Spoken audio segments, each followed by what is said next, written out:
One of the really great things about being a fiction writer is that you get to make up people and make up situations. And occasionally, you get somebody to pay you for that. Another great thing is that you get to pick through the stories of your life and the stories of other people's lives to get at the truth about the people and situations that you've made up.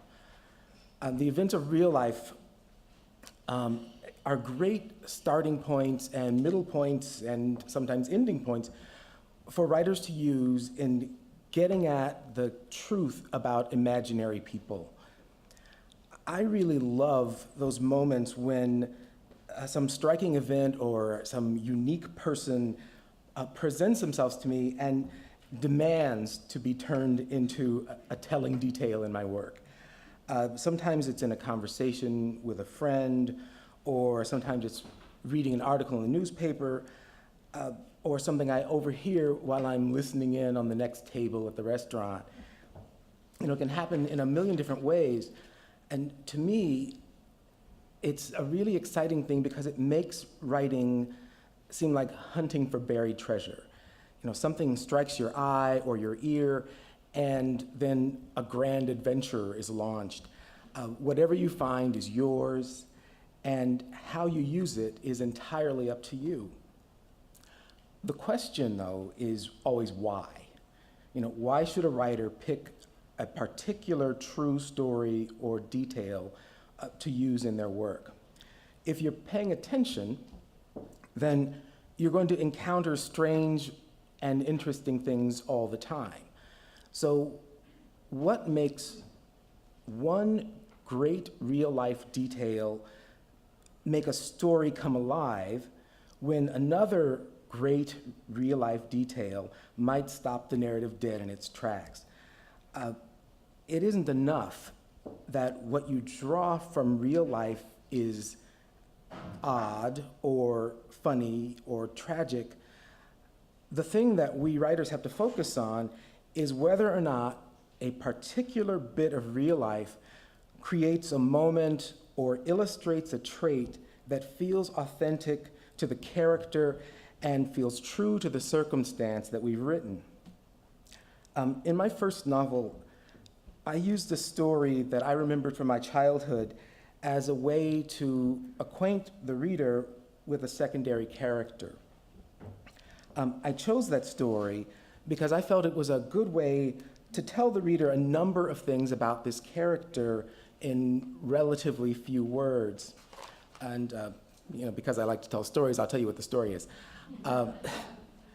It's about my great Aunt Edith, and she was the oldest of my grandmother's sisters, and she was a very old lady even when I was a very young kid.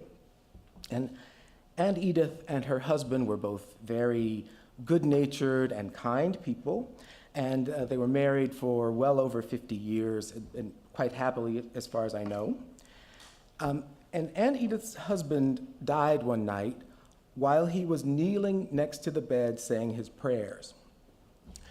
And rather than call 911, Aunt Edith made the decision to leave him there on his knees until the next day.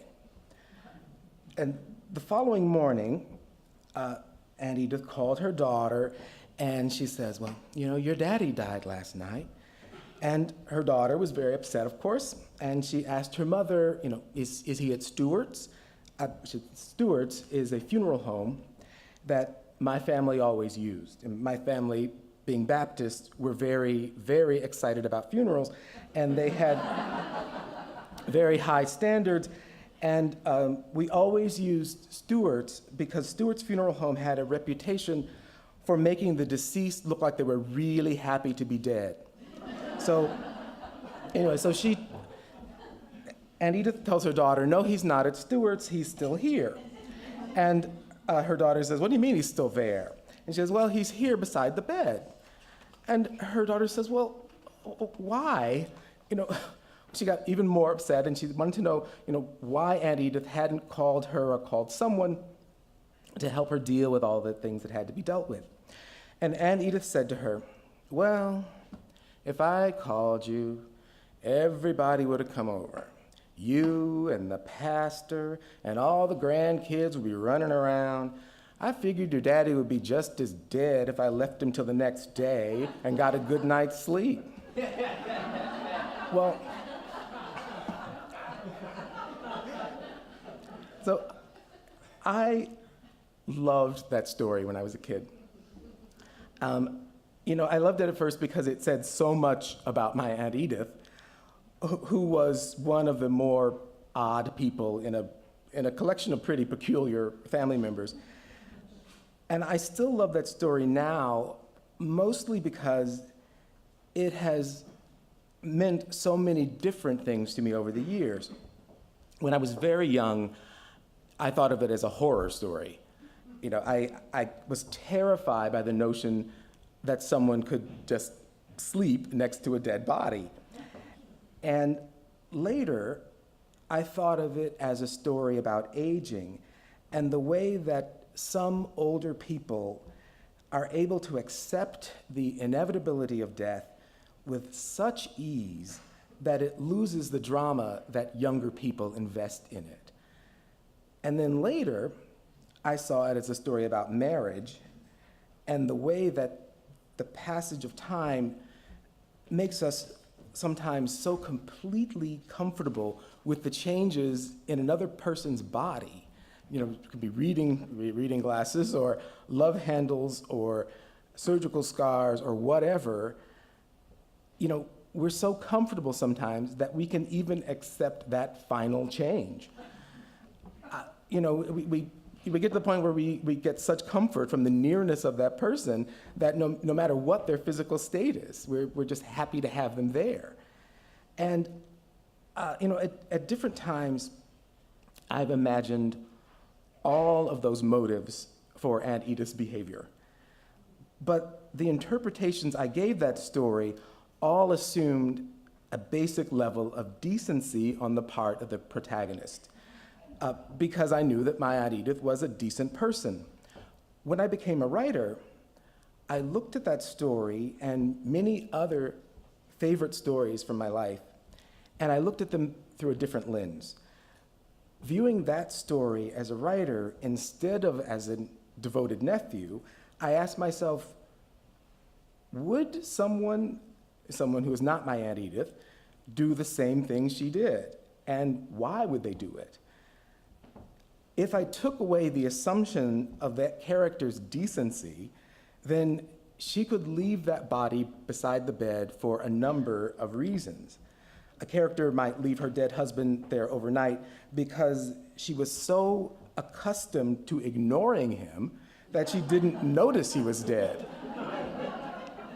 Or she might have disliked him so much that it pleased her to have outlived him, and she might have wanted him close by while she gloated all night. Or maybe this character is simply a sociopath, and her husband's death wouldn't mean that much to her at all. Many years after Aunt Edith died, I wrote my first novel, and I used that story about her husband's death. I used it in a way that was more aligned with the interpretations that did not assume decency. In my book, that story about my sweet but peculiar Aunt Edith became a story about narcissism. I used the story to create a character who was so callous and so self-involved that sleeping next to her dead husband wasn't a big deal. It was merely an inconvenience for her. It bothered her that his eyes were open and he was staring at her all night, but it really didn't upset her that much. There were other stories, both true and made up, that I could have used to acquaint readers with that same character, who's a woman that I named Minnie. But the only thing that the reader knows about Minnie before her husband's death, which happens in the book exactly the same way it happened with Aunt Edith, is the only things that the reader knows about Minnie guide them to assume that Minnie does not have the best of intentions. And her behavior is weird and shocking, but it also seems logical, considering the little bit that the reader knows about her. This is a character who very well might leave her dead husband's body beside the bed, but definitely not because she can't bear to part with him. When we search through the database of true stories that we all keep in our heads, the goal is to find a balance. We want to surprise the reader with something fresh, something that they couldn't have anticipated. But after that shock has faded, we want to leave the reader feeling that whatever that character did was entirely inevitable, no matter how surprising it was. Sometimes a great story just won't cooperate with you. No matter what you do to that story, you just can't make it work sometimes. Some of the best real-life stories are deadly on the page when they're presented as fiction. For me, when I'm writing and I find myself in that position, it's usually because I have fallen in love with the story so much that I forget that what's important is not the charm or humor or heartbreaking emotional impact of a particular real-life detail, but whether that charm or humor or emotional impact comes across as truthful on the page. When we fail at our job to make the truth feel authentic in our fiction, the writing starts to feel like a rickety platform that we've constructed to support an unwieldy true story that we want to tell. I'm sure a lot of us have probably had the experience of being in a workshop or a writing group where a writer has defended an unsuccessful piece of writing with the excuse that, oh, it actually happened that way. What that writer is saying essentially is that they're okay with the story failing. They just need to tell the world about the epiphany they had or about the really ugly breakup they had, and they're using the story as an excuse to tell that. And that writer doesn't want to endure the risk of using real names or do the work that's involved in making the story consistently interesting. And the problem with this, of course, is that no reader cares whether something actually happened.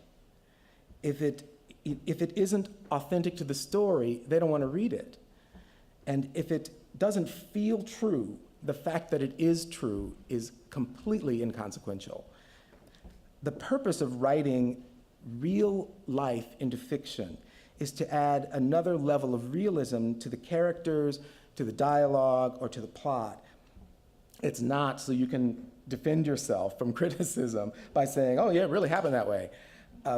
The reader just doesn't care, and it's going to make the writing seem artificial.